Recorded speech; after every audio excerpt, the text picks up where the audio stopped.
All right, hello everyone.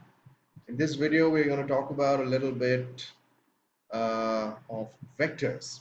Right? As we all know, vectors are an intrinsic part of understanding and explaining various physical phenomena that go around us, and it plays a very important role in helping us understand how various physical quantities behave. So today we talk about vectors. Now, as we all know, vectors have a magnitude and b direction. Right? So, one very important thing about this is how do we represent these vectors? Examples, say for example, we have forces. They are vectors. So, in a very rigorous way, we would represent forces as F with an arrow on top. You can give a full arrow or half an arrow. It still means the same. Now, the terminology is not as important for you, those of you who are doing IB at this point, as much as it is the representation. Now, I have an object, say a block, resting on the ground, right? Now it's being pulled by a force, right? So it's a vector. The arrow over here automatically implies that the force is towards the right. So the arrow serves the purpose of representing this force, which is a vector represented by the symbol F. And let's say it's equals to 10 Newton. All right. So then that implies that this arrow represents a force of 10 newtons acting towards the right of the block. So that's the force. Now, it's fairly simple. So generally, when you have a vector quantity being represented, be it a force, be it a velocity, be it momentum, anything, you represent it by an arrow. Generally, in IB terminology, the length of the arrow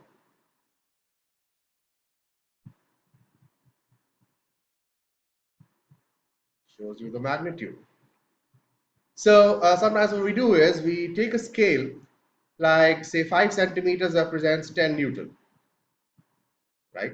Which implies every centimeter is worth 2 Newton.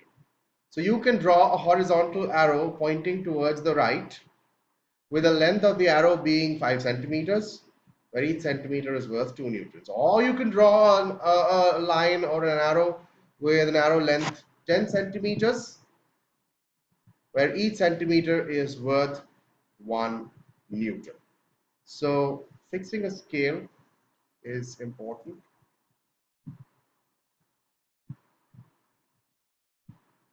Because sometimes, say for instance, there is another force acting towards the left, say R, and this is 5 newtons. How do we know if the 5 Newton is not mentioned over here that R is less than F? Here R is less than F. Primarily because the length of the arrow for R is smaller than that of F. So sometimes you might be asked to draw a free body diagram, right?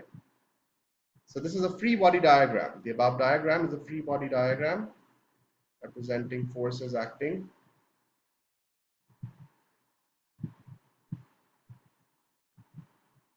Right?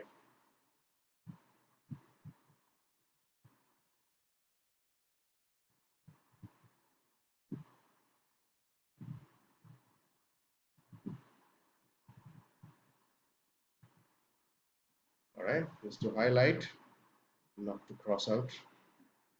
So the length of the arrow gives you magnitude, the direction of the arrow gives you direction. So it's important, therefore, to understand the implication of drawing the arrows on a free body diagram. The length of the arrows will actually give you how the magnitudes of the forces compare, or how the magnitudes of the velocities compare, right? So that's extremely important. So here, uh, if I use this free body diagram, then I write resultant is equals to F minus R. I would automatically do that because I know that the F force, which is 10 newtons, is larger than the force R, which is worth only 5 newtons. So the resultant will be towards the right. The resultant will be towards F. Now, this is pretty simple. It's common sense, right? One force overriding the other. So the resultant force should be along that other force, which is bigger in magnitude. Now, the problem arises while finding these resultants when, say, F and R are not along the horizontal like this. So what do I mean by that? All right, so what if the resultant is of a situation which, say, looks something like this? Again, the same block, but now a force acting like that. Now, it's important to note that this force is neither along the horizontal entirely nor along the vertical. So it is in situations like these where you see that a vector, right? So a vector neither horizontal nor vertical, right? In order to understand the impact produced by this vector, we need to simplify this vector to produce what we call two components that act along the horizontal and the vertical. That is what we call the act of resolving vectors. So how do we do that? Over here it's very simple because the horizontal is just the horizontal along the plane of the paper and the vertical would be perpendicular to that horizontal. So I would look at something like, okay, like this to be the vertical and something like this parallel to the ground to be my horizontal. On the V and H. All right. Now, if I draw a dotted line from the edge of the vector and project it on the horizontal and a dotted line causing it to project it on the vertical, these lengths that we see over here, this one and this one, these two, they represent the contribution of F along the vertical, along the horizontal. So I'll have FV and FH. Okay, let's say this makes an angle theta with the horizontal or any other way by means of which you might want to name this angle. I like theta because I'm a purist. Actually, that's how this angle is denoted in most texts, and that's how I've grown up calling this angle as. So that's how it is. So now, what is the meaning of FV and FH? FV and FH independently. Now remember, this word is very important. Independently. When I think of FV, I'm not thinking of FH. When I'm thinking of FH, I'm not thinking of FV. So FV and FH are two independent vectors now. You see, I've put arrows over here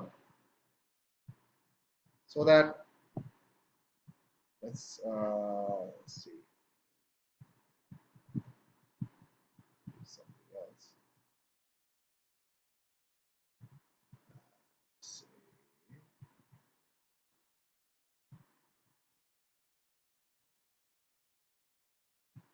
So, sorry.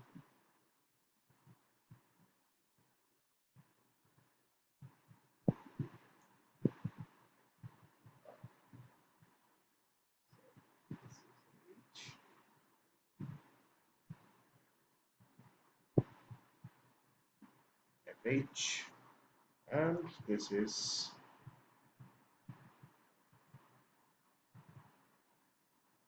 FV. So FV and FH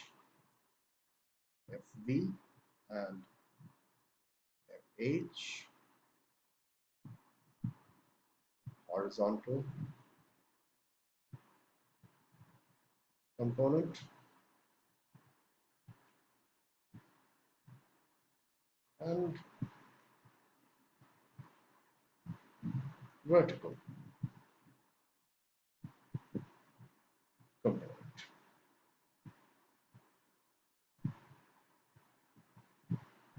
All right. So now we have FV and FH. Both are vectors, mind you. So recombining FV and FH should give me back F. All right.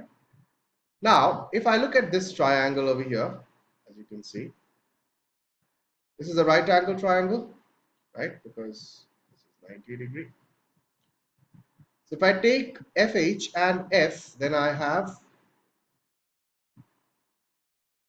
base by hypotenuse, or adjacent and hypotenuse, right?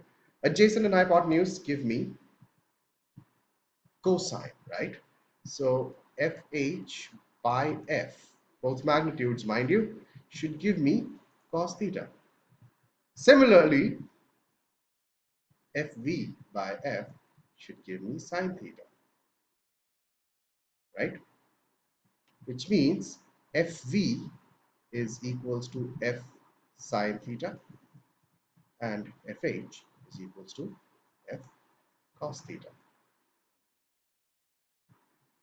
right? Now, using Pythagoras theorem, opposite square plus adjacent square should give me the square of the hypotenuse, which means FV square plus FH square must be equal to F square. And that is true. You can verify. FV is F square sine square theta, FH is F square cos square theta. So if you add the two of them and take F square common, you get cos square theta by sine square theta, which is nothing but 1. So always remember, when you resolve your force or your vector, any which vector, into components, then you must remember to cross verify and check whether the components are adding up to 1. Of course they will, because you will be either looking at the original vector given, so you'll have to find out the components, so you can straight away do F cos theta, F sine theta. The important thing to remember over here is that theta is the angle made in the anti-clockwise direction while traveling from the horizontal to the vector. I repeat, theta is the angle covered in the anti-clockwise direction if you move from the horizontal to the original vector. If theta were this, then this entire equation would have flipped. So my FV would be cos theta and FH would be sine theta. So sometimes, depending on the problem, this angle might be given to you or this. You need to be mindful of which angle is provided and then use it to resolve. Say this angle is given and you are always comfortable with this angle. So just do 90 minus this angle to get this angle. Say this is 30 and you've been given 60. So you do 90 minus 60, 30. So you use this 30 again. So you again have F cos 30 and F sine 30 as your vertical and horizontal. So please don't think that just because this problem has F cos theta and F sine theta as the horizontal and the vertical components given, it will always be so. Now, if you have another vector acting towards the left, say that same old R vector, now the resultant force equation will be a little different. How? If I look at the horizontal only, I'll have, again, FH seems to be bigger than R. So FH minus R equals to resultant. So because of Newton's second law, the resultant is given as mass times acceleration. So you have FH minus R equals to MA. So F is known to you. So it's F cos theta minus R equals to MA. All right. Now, let us look at another example just to see whether we understand this fully or not. All right, so let's start over with a clean slate. Again, let's see how to use this newly learned technique on vector resolution in a physical situation. Say I have this block hanging by means of these two strings being attached at these two ends as support. So of course, if you just again do a quick run through of free body diagrams as well. In free body diagrams, we consider all the physical forces that are possibly acting on the system. So if I just think about the box, there is its weight acting downwards, and the weight is being counteracted by these two strings. Now they're the same string, so let's take this to the tension. This is also tension. The same string, more often than not, the tensions are the same. All right. Now comes the important part. Over here, there is nothing stated regarding the angle that you would need to choose in order to resolve the vector, right? And also, there is no clarity regarding which vector to resolve. Now again, going back to what we had spoken about in the previous example, you only resolve a vector, or you only need to resolve a vector if the vector is not acting along either the horizontal or the vertical. Now there are two vectors over here which are following that pattern. One is this tension and the other is this tension. So let's resolve the tensions. All puns intended. The weight does not need any resolution because it's acting vertically downwards. Pardon the diagram. I promise I can do better. So let's draw a dotted line representing the horizontal. And let's draw another dotted line representing the vertical. So if this is theta, this is also theta, all right? Now if these two string lengths are the same, obviously the angles would be the same by basic geometry, because it's an isosceles triangle, which would mean this angle is equal to this angle. And since these two are parallel lines, this angle must be equal to this angle, and this angle must be equal to this angle, which means these two angles must be equal. All right, so if the string lengths are the same as seen from the diagram and the tensions are equal, that implies that the angles made by them are the same as well. All right, so with that knowledge at hand, we of course know now what to do. So we have t sine theta over here. Let's see.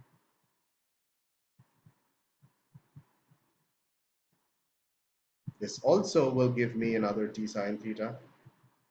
I draw two arrows representing that both the vertical components of both the segments of the rope, the tension that is generated in them, the vertical components of both of them are in the same direction, t sine theta plus t sine theta.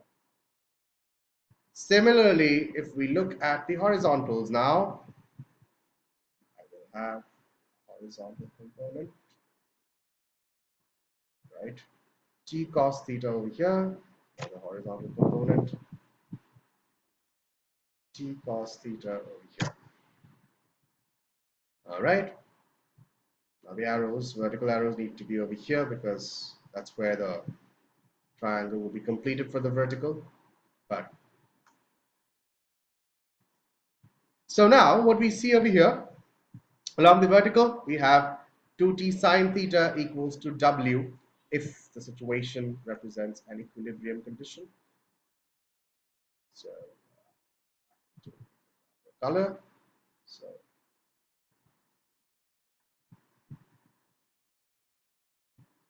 2t sine theta equals to w, and horizontal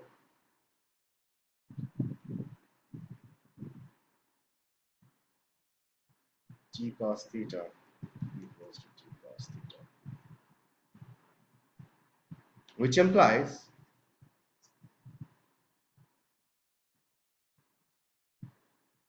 there is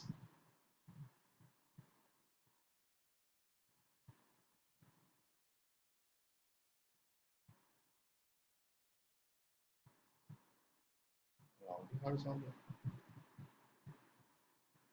right? And similarly over here, it implies the weight is balanced by this component of the tension. So with this, we come to the end of this video. Next, we will talk about something else. Till then, bye.